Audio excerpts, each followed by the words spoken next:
পেয়েছিলেন বলিউড থেকে প্রস্তাব, কেন তা ফেরালেন কোয়েল মল্লিক? নেপথ্যে ছিল কোন কারণ? তিনি টলি কুইন, আবার দুই সন্তানের মাও।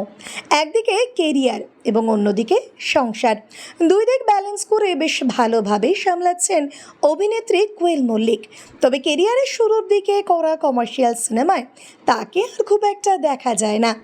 এখন বেশ কিছুটা অন্য ঘরানার ছবি করতেই দেখা যায় কোয়েলকে। তবে কোয়েলের কাছেই নাকি এসেছিল বলিউডের সিনেমায় অভিনয়ের সুযোগ, তাও আবার হিরোইন হবার। কিন্তু তা ফিরিয়ে দিয়েছিলেন অভিনেত্রী। কেন এমনটা করেছিলেন তিনি? নাটের গুরু সিনেমার হাত ধরে বাংলা বিনোদন দুনিয়ায় প্রথম পা রাখেন কোয়েল।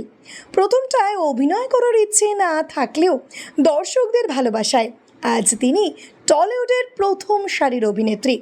দেবজিৎ থেকে শুরু করে হিরণ সোহম, এমনকি প্রসেনজিৎ চট্টোপাধ্যায় স্ক্রিন শেয়ার করেছেন কম বেশি সকলের সঙ্গেই।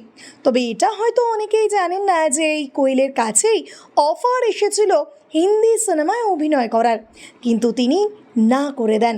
তবে সেটা এখন না, প্রস্তাব এসেছিল কোয়েলের কেরিয়ারের শুরুর দিকে, আর তার বিপরীতে অভিনয় করার কথা ছিল বলিউডের হটস্টার ইমরান হাশমির, কিন্তু না করে দেন অভিনেত্রী। আসলে গ্যাংস্টার সিনেমায় অভিনয়ের জন্য অফার এসেছিল কোয়েলের কাছে, কিন্তু সেখানে বেশ কিছু যৌন দৃশ্য থাকায় কোয়েল না করে দেন।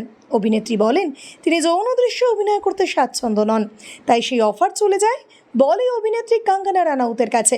পরবর্তীতে এই সিনেমার জন্যই সেরা ডেবিউ মহিলা চরিত্রের জন্য ফিল্মফেয়ার পুরস্কারও পেয়েছিলেন কঙ্গনা। ভিডিওটি ভালো লেগে থাকলে অবশ্যই লাইক, শেয়ার, সাবস্ক্রাইব করবেন আর কমেন্টে অবশ্যই জানাবেন আপনি কোথা থেকে দেখছেন।